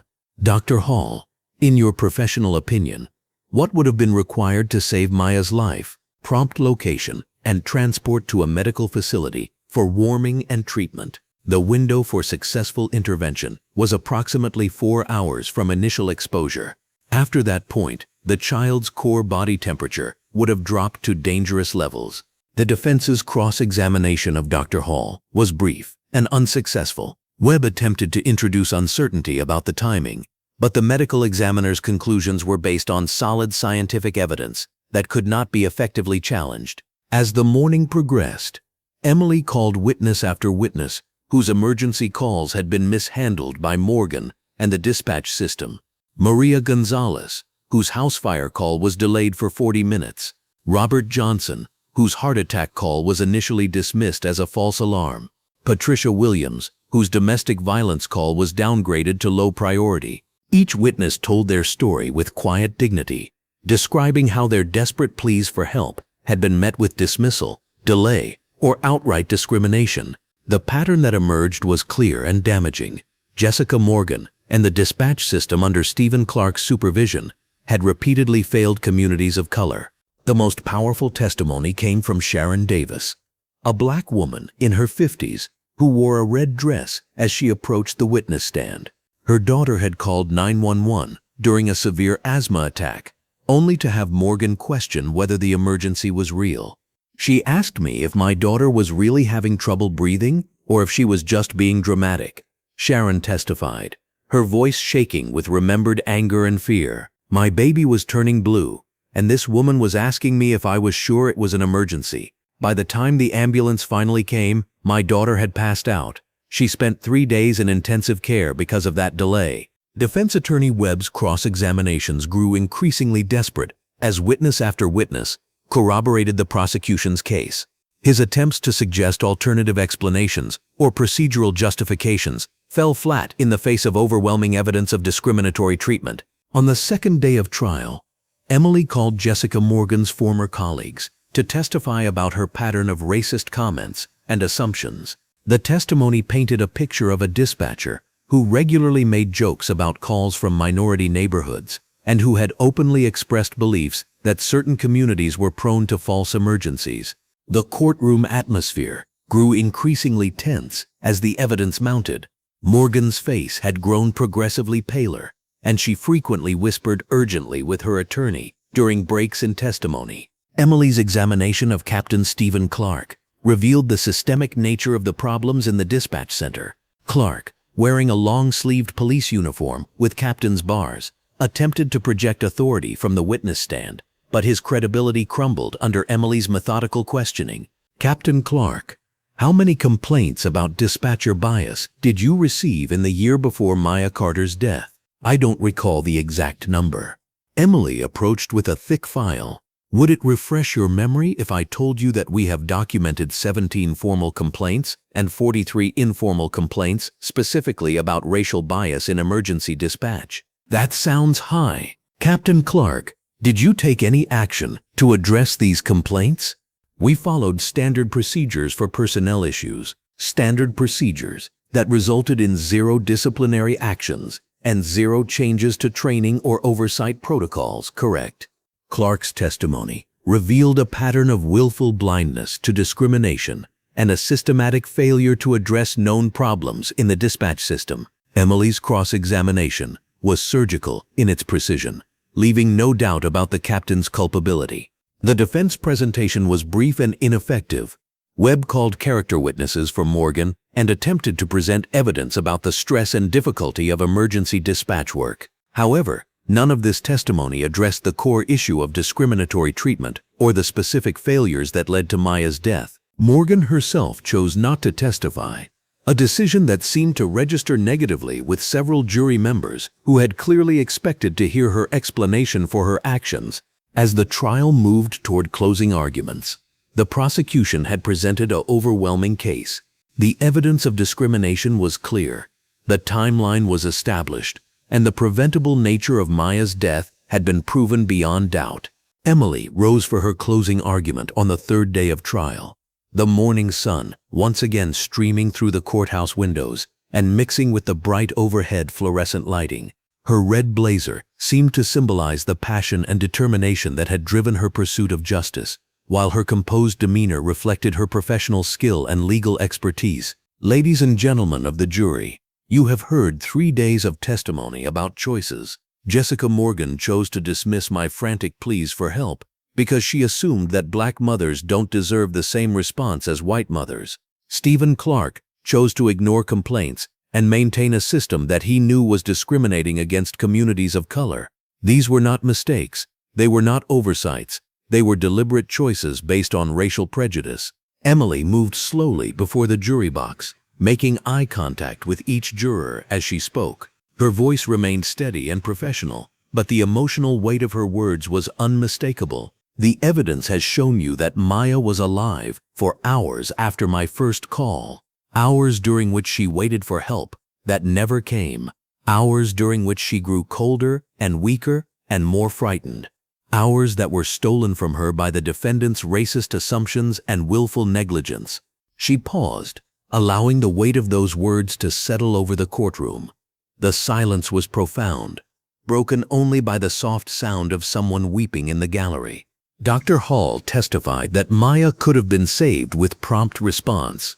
Detective Brooks testified that proper protocols were never followed. Victim after victim has told you about a pattern of discrimination that the defendants knew existed and chose to perpetuate. This case is about accountability. It's about saying that a child's life matters regardless of the color of her skin. It's about ensuring that what happened to Maya never happens to another child. Emily's voice grew stronger as she continued, her legal training and prosecutorial experience evident in every word. The defense wants you to believe that this was somehow an accident, a series of unfortunate miscommunications. But you have heard the evidence. You have seen the pattern. You know that Jessica Morgan made conscious decisions based on racial bias, and that Stephen Clark allowed and encouraged a system of discrimination. She returned to stand directly before the jury, her final words carrying the weight of a mother's grief and a prosecutor's determination for justice. Maya Carter was 8 years old. She loved butterflies and ice cream and reading stories about princesses. She had dreams and plans and a whole life ahead of her. The defendants stole all of that from her, from me, and from our community. I ask you to hold them accountable for their choices. I ask you to deliver justice for Maya and for all the victims who have suffered because of their discrimination. I ask you to send a message that racism has no place in our emergency services and that every child's life has equal value. The courtroom remained silent as Emily returned to her seat. The emotional impact of her closing argument was visible on the faces of jury members, spectators, and even court personnel. Defense attorney Webb's closing argument felt flat and inadequate after Emily's powerful presentation. His attempts to suggest reasonable doubt or alternative explanations seemed hollow in the face of the overwhelming evidence and testimony the jury had heard. Judge Bennett provided jury instructions and sent the 12 men and women to deliberate. As the jury filed out of the courtroom, Emily finally allowed herself to feel the full weight of the emotions she had kept controlled throughout the trial. Amanda Foster placed a supportive hand on Emily's shoulder as they sat at the prosecution table. The courtroom slowly emptied, except for a few reporters and community supporters who chose to wait for the verdict. Emily stared at the empty jury box, thinking about Maya's smile and laughter, about the bedtime stories they would never share, and the graduation she would never attend. The professional composure that had carried her through the investigation and trial began to crack as the reality of her loss settled over her like a heavy blanket.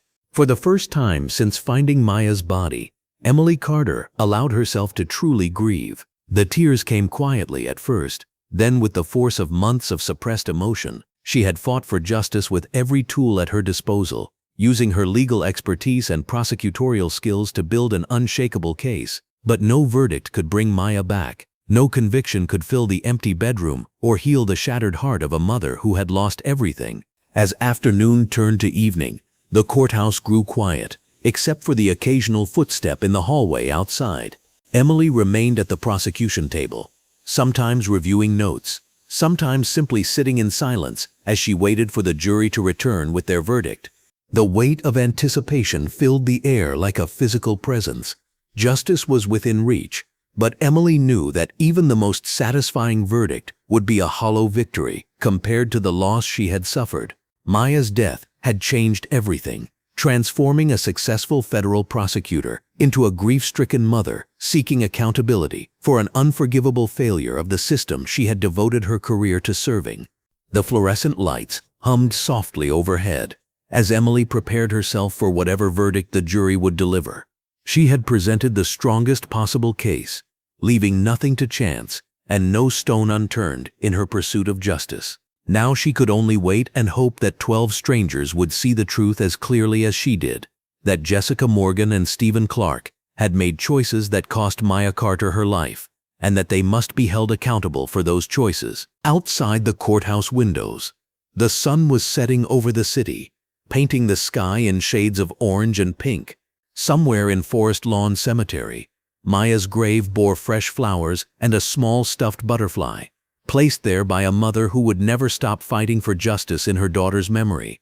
The fluorescent lights of courtroom 4B cast their sterile glow across the packed gallery as Judge Olivia Bennett returned to her bench. Emily Carter sat in the front row, her red blazer pristine despite the emotional marathon of the past week. Her black pants were pressed sharp, her posture erect. After months of methodical preparation, systematic investigation, and unwavering pursuit of justice, this moment had finally arrived.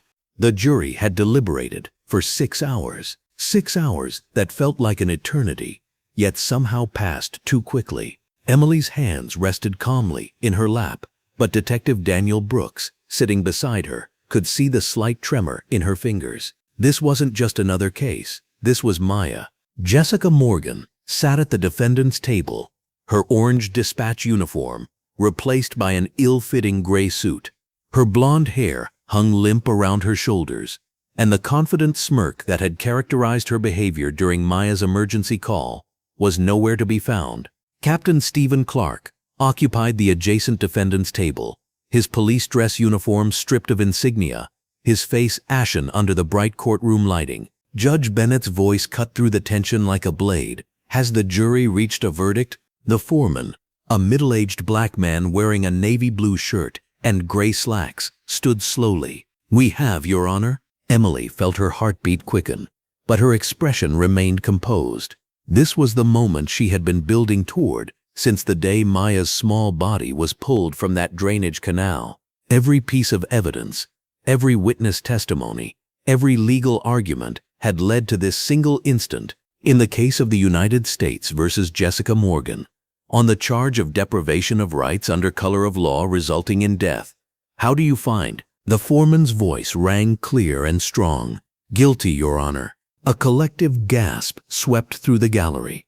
Emily closed her eyes for just a moment, feeling something deep inside her chest finally begin to unclench. Behind her, she could hear the whispered prayers and quiet tears of other families who had suffered similar dismissals, similar losses, similar injustices. In the case of the United States versus Stephen Clark, on charges of conspiracy to deprive civil rights and failure to supervise resulting in death. How do you find? Guilty on both counts, Your Honor. This time Emily allowed herself a small nod. Justice. Not the justice that could bring Maya back, not the justice that could erase the image of her daughter's lifeless body, but justice nonetheless. The system that had failed Maya so catastrophically was finally being held accountable. Jessica Morgan's face crumpled as the reality hit her.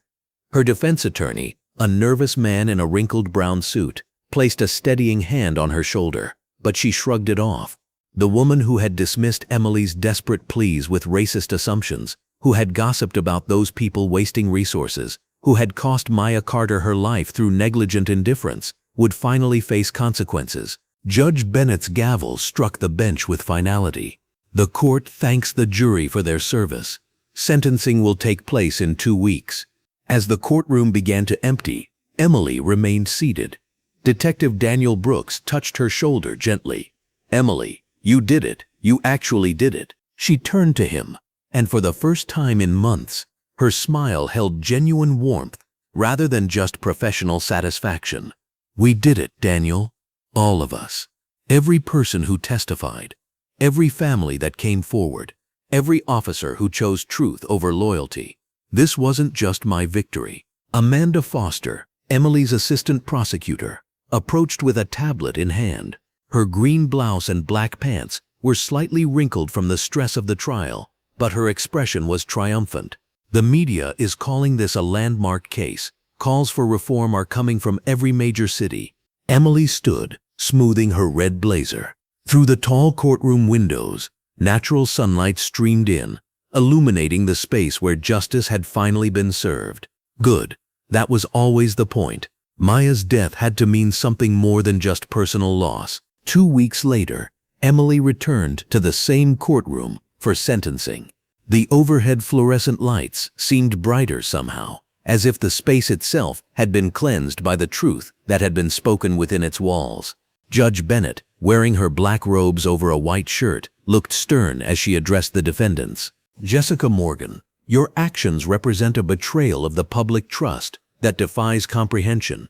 Your racist dismissal of Emily Carter's emergency call directly resulted in the death of an innocent child. This court sentences you to 15 years in federal prison without possibility of parole." Morgan's knees buckled, and she had to grip the defendant's table to remain standing. 15 years. The woman who had callously ignored Maya's disappearance would spend the next decade and a half behind bars, her career destroyed, her life forever changed by the consequences of her prejudice. "Stephen Clark, your failure to properly supervise your dispatch center and your subsequent attempts to cover up this negligence make you equally culpable. This court sentences you to 12 years in federal prison and lifetime prohibition from law enforcement employment." Emily watched both sentences delivered with quiet satisfaction. The punishment fit the crime, and more importantly, it sent a message that would reverberate through every dispatch center and police department in the country. But the real changes had already begun. Detective Daniel Brooks had briefed Emily on the sweeping reforms being implemented across the state. New training protocols required dispatchers to treat every call with equal urgency, regardless of the caller's race or neighborhood. Mandatory bias training was now required quarterly. Supervisor monitoring had increased tenfold, with random call reviews and immediate consequences for discriminatory behavior. Lieutenant Anthony Bell had spearheaded the police department's internal reforms, working closely with Emily to identify and address systemic issues. Officers who had remained silent about racist practices were facing disciplinary action. The entire culture of the department was being rebuilt from the ground up. 3 months after sentencing, Emily stood in the conference room of the newly established Maya Carter Foundation. The space buzzed with activity under bright fluorescent lighting, supplemented by large windows that filled the room with natural daylight. Volunteers in various colored shirts worked at computer stations, processing applications from families seeking assistance with missing person cases. Dr. Benjamin Hall, the coroner who had handled Maya's case with such care and professionalism, had agreed to serve on the Foundation's board. His expertise would help other families navigate the complex intersection of law enforcement and medical examination that often complicated missing person investigations. The Foundation has already processed 47 cases, Amanda Foster reported, her red blouse and navy pants reflecting her new role as the Foundation's legal director.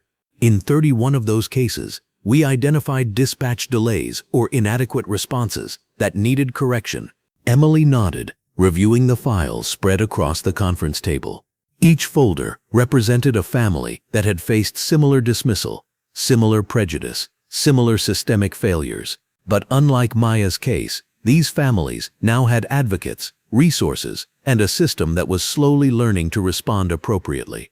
Detective Sarah Kim, who had become one of Emily's strongest allies in law enforcement, entered the conference room wearing her blue police uniform with long sleeves despite the warm weather. Her muscular frame and confident posture commanded respect as she delivered her weekly report. Dispatch response times in minority neighborhoods have improved by 60% since the reforms began, she announced. More importantly, caller satisfaction surveys show dramatically increased confidence in emergency services. The data was encouraging, but Emily knew the real test would come over time. Cultural change was slow and prejudice was stubborn, but the Foundation provided a mechanism for continuous monitoring and accountability that hadn't existed before Maya's death. As the meeting concluded and volunteers began filing out, Emily remained behind, studying a photograph of Maya that sat prominently on her desk. Her daughter's bright smile seemed to radiate warmth even in the still image, her small hands clasped together, her eyes sparkling with the boundless optimism of childhood. The late afternoon sun streamed through the Foundation's windows as Emily finally packed her briefcase and headed for her car. She had one more stop to make before going home.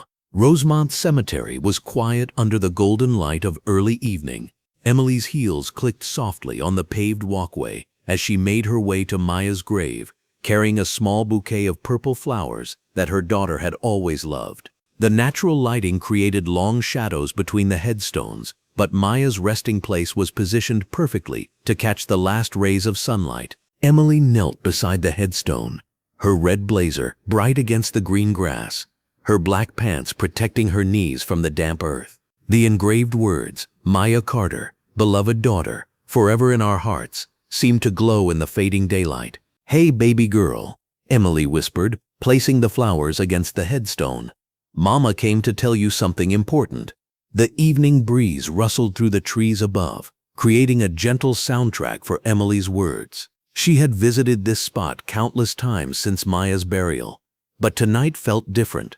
Tonight felt like closure. The bad people who hurt you, who didn't help when Mama called for help, they're in prison now? They can't hurt any other little girls like they hurt you? Emily's voice was steady, professional even in this most personal moment. But more than that, sweet girl, we changed everything.